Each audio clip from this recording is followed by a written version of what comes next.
بسم اللہ الرحمن الرحیم۔ ناظرین السلام علیکم۔ ناظرین، تین اہم ڈیولپمنٹ، ایک تو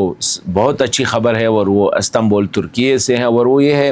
کہ جو ماحول جنگی ماحول پیدا ہوا تھا وہ اب انشاءاللہ وہ تھم گیا ہے اور وہ مذاکرات جو ہے وہ دوبارہ شروع ہو گئے ہیں۔ تو ایک اچھی خبر ہے، اس پہ بات کریں گے کہ یہ مذاکرات ناکامی کی طرف کیوں جا رہے تھے اور اب کیا توقعات کیا ہے، اس پہ بات کریں گے۔ اور دوسرا اس سے بھی اہم جو ہے وہ یہ ہے کہ طالبان کا ایک اعلیٰ سطحی وفد جو ہے آج یا کل اسلام آباد آ رہا ہے، اور اسی ماحول پہ جو اس وقت دونوں ملکوں کے درمیان جو سامنے آئی ہے اس پہ بات چیت کریں گے۔ تو میں سمجھتا ہوں کہ یہ بھی اتنا ہی اہم ہے جتنا استنبول سے اچھی خبر آئی ہے۔ اور ساتھ ہی باجوڑ میں جو ایک بڑی کارروائی ہوئی ہے جس میں شدت پسندوں کے دو اہم کمانڈر جو ہے، قاری امجد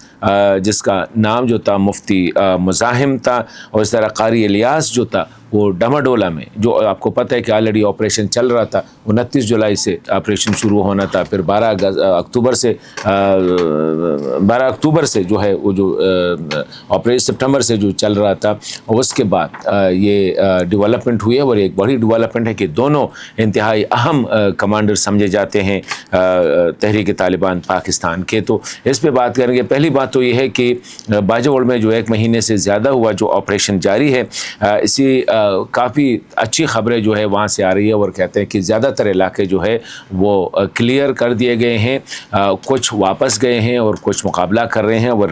دونوں جو قاری امجد صاحب ہے جو کہ یہ اپنے گروپ کے جو تھے، ٹی ٹی پی کا جو گروپ تھا اس کے چیف بھی رہے ہیں، اور قاری الیاس صاحب جو ان کے میجر جس کو اسٹریٹجسٹ کہا جاتا ہے، اور ان پہ جو ہے 2002 سے اتنے اہم تھے کہ 2002 سے ان کو گلوبل ٹیررسٹ یعنی عالمی دہشت گرد ڈکلیئر کیا گیا تھا، اور اس کے سر پہ جو ہے وہ باؤنٹی بھی رکھی گئی تھی۔ تو یہ باجوڑ سے اس کے ماسٹر مائنڈ سمجھا جاتا ہے۔ اور دیکھ رہے ہیں کہ گزشتہ تقریباً 10-12 دن سے جو ہے باجوڑ سے جو خبریں آ رہی ہیں وہ یہی، اور لیکن یہ وہی لوگ ہیں جو آج سے تقریباً 10-12 دن پہلے ان کی ایک ویڈیو بھی آئی تھی جو ڈماڈولا میں وہاں پہ اس کو وہ کیا گیا تھا، اور جو سمجھتے ہیں سچویشن کو وہ کہتے ہیں کہ عمر خالد خراسانی جو ہے جو 2022 میں اس کو مارا تھا، اس کے بعد یہ ٹی ٹی پی کی پاکستان کی سب سے بڑی کارروائی ہے، ٹی ٹی پی گروپس کے جو اہم کمانڈرز کو نشانہ بنایا گیا ہے۔ تو یہ ایک ڈیولپمنٹ یہ ہے، لیکن ساتھ ہی کورم سے جو خبریں آ رہی ہیں، رات کو جو کارروائی ہوئی تھی اس میں پاکستان فوج کے سیکیورٹی اداروں کے 6 جوان جو ہے وہ شہید ہو چکے ہیں۔ تو دوسری سائڈ پہ یہ بھی جاری ہے، لیکن ساتھ ساتھ سیکیورٹی ادارے آپریشن بھی بڑی کامیابی سے کنڈکٹ کر رہے ہیں۔ استنبول میں جو مذاکرات جو گزشتہ ہفتے کو شروع ہوئے تھے اور منڈے تک یعنی پیر تک مذاکرات اچھے چلتے رہے، اور امید یہی تھی کہ معاہدہ ہو جائے گا، اور بعد میں وزیر دفاع خواجہ آصف صاحب نے بھی کہا کہ ہم کئی دفعہ جو ہے تحریر معاہدے تک پہنچ جاتے ہیں، لیکن پھر کابل کی طرف سے کچھ خبریں آ جاتی یا کچھ انسٹرکشن آ جاتے جس کی وجہ سے وہ بیک آؤٹ کر گئے۔ تو منڈے کو شام کو پھر اسپیشلی منگل کو یہ خبر آئی کہ بریک ڈاؤن ہوا ہے، نتائج جو مذاکرات جو ہے بے نتیجہ ثابت ہوئے ہیں، اور جو دونوں ڈیلیگیٹس اسپیشلی پاکستانی ڈیلیگیٹس وہ ایئرپورٹ کی طرف چلے گئے ہیں۔ لیکن بعد میں کل والی ویلاگ میں ہم نے یہ بات کی تھی کہ ان کو ایئرپورٹ سے واپس بلایا گیا ہے۔ قطر اور جو ترکیے کے نمائندوں نے کہا ہے کہ تھوڑا سا ہمارا خاطر بھی رکھنا چاہیے آپ لوگوں کو، اس طرح بغیر معاہدے کے چلے جانا جو ہے ان کے لیے بھی یہ باعث اطمینان نہیں تھا بلکہ باعث ہزیمت ان کے لیے بات تھی۔ تو آج یہ خبر آئی ہے کہ دوبارہ بات چیت کا آغاز ہوا ہے، اور اب امید پیدا ہو چکی ہے، کیونکہ وہ جو بریک ڈاؤن ہوا اور اس کے بعد جو سچویشن سامنے آئی دونوں ملکوں سے، کابل کی طرف سے اسلام آباد پر حملے، اور پاکستان کے جو وزیر دفاع ہے جو ان کے جو بیانات تھے میرے خیال میں پہلے تو وہ نہیں دینے چاہیے تھے، خاص کر جو خواجہ آصف صاحب نے جو لہجہ استعمال کیا، جو الفاظ استعمال کیے، وہ کسی بھی وزیر دفاع یا اسی سٹیٹس کے جو بندے ہیں اتنا جلدی کہ اب مذاکراتی ٹیم ابھی وہاں سے نکلے نہیں تھے، اور ادھر سے اس نے طبل جنگ جو ہے وہ بچا دیے۔ تو اس پہ کافی کرٹیسزم بھی ہوئی، پاکستانی کمیونٹی نے بھی اس کو کرٹیسائز کیا کہ یہ جو جنگی نعرے ہیں یا یہ جو اشتعال انگیزی ہے اس سے کچھ حاصل نہیں ہوگا، مسئلہ اگر حل کرنا ہے تو مسئلہ مذاکرات سے حل ہوگا، اور مزید مذاکرات سے حل ہوگا، بہتر ہوگا کہ ایک دوسرے کے ساتھ بیٹھ جائے۔ تو خیر وہ تو کل پورا دن جو ہے ایک جنگوسٹک ماحول رہا دونوں ملکوں میں. افغانستان سائڈ پہ ہم یہ کریں گے، اسی سائڈ پہ ہم یہ، بلکہ خواجہ آصف نے تو یہاں تک کہا تھا کہ ہم ان کو غاروں میں دوبارہ بھیجیں گے. تو میرے خیال میں اتنا جو پروآکٹیو اسٹیٹمنٹس جو ہے اسپیشلی سیاسی لیڈرشپ کو اور حکومتی لیڈرشپ کو اوائڈ کرنی چاہیے. تو آج مذاکرات دوبارہ شروع ہیں اور خبر یہ آئی ہے کہ عین ممکن ہے کہ آج کسی نہ کسی نتیجے پر وہ پہنچ جائے. اور جو بنیادی بات ہے کہ تحریک طالبان پاکستان کو روکا جائے کابل میں، افغانستان میں، کہ وہ پاکستان میں کارروائیاں نہ کرے. کل ایک اور سورسز سے یہ خبر آئی تھی، ہمارے سینئر جو دوست ہے اس نے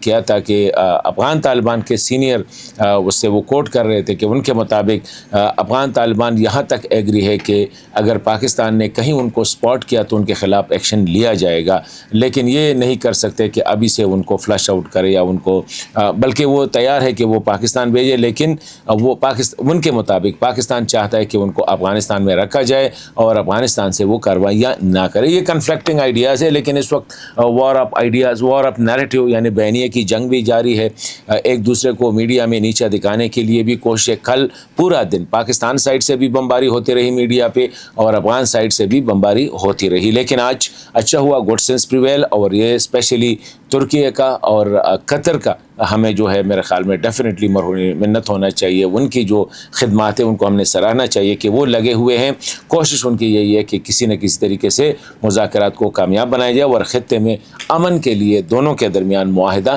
انتہائی ضروری ہے. تو یہ ایک اچھی ڈیولپمنٹ آج جو آپ سے شیئر کرنی تھی. دوسری بات یہ ہے کہ ذرائع سے یہی خبر آئی ہے کہ طالبان کا ایک اعلیٰ سطحی وفد جو ہے وہ اسلام آباد پہنچ رہا ہے یا آج یا کل. اور جو صورتحال ہے اسپیشلی بارڈر پہ، یہ جو ٹریڈ کے حوالے سے، یہ جو ٹرانزٹ ٹریڈ بند ہے، بائی لیٹرل ٹریڈ بند ہے، اور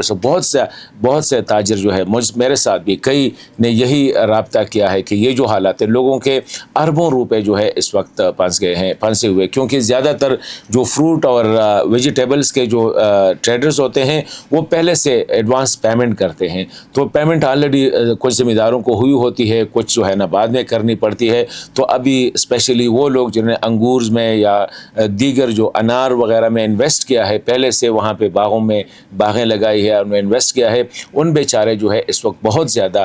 وہ ایک تکلیف دہ صورتحال سے گزر رہی ہے. تو شاید یہی جو ڈیلیگیشن آ رہی ہے اس میں اس حوالے سے بھی بات ہوگی کہ بارڈرز کو کھولا جائے، اور یہ جو بہت زیادہ تعداد میں جو ریفیوجیز واپس جا رہے ہیں ان کے گاڑیاں بھی وہاں پہ رکی ہوئی ہے. تو یہ تینوں اہم موضوعات ہے. ڈماڈولا میں کارروائی پاکستان سیکورٹی اداروں کی طرف سے، استنبول میں جو مذاکرات کا دوبارہ شروع ہونا، اور طالبان ڈیلیگیشن کا پاکستان آنا جو ہے، یہ اہم پیش رفتے ہیں. لیکن میں سمجھتا ہوں کہ پاکستان کی سیاسی قیادت اسپیشلی خواجہ آصف صاحب جیسے لوگ جو ہے جنگویزم سے نکلنا ہوگا، یہ جنگی نعروں سے، یہ طبل جنگ بجانے سے وقت سے پہلے. کیونکہ اگر آپ کے پاس طاقت ہے تو وہ ایک مشہور مقولہ ہے کہ جب آپ کے پاس لمبی سٹک ہو، جب مطلب ہے کہ ہتھیار آپ کے پاس ہے، تو پھر آپ بولتے زیادہ نہیں ہیں، پھر آپ دھیمے لہجے سے جو ہے نا بولتے ہیں اور زیادہ آپ چیختے چلاتے نہیں ہیں. تو ایک سائڈ پہ اگر خواجہ آصف صاحب کہتے ہیں کہ وی ہیو انف کہ ہم ان کو غاروں میں بھیج دیں، پھر پہلے سے میرے خیال میں اس طرح شور شرابہ جو ہے اس کی ضرورت نہیں ہوتی ہے. اور اسپیشلی پاکستان جیسے نیوکلیر ملک کے لیے اور ان کی وزیر دفاع کے لیے ایسے بیانات سے اگر گریز کیا جائے تو بہتر ہوگا.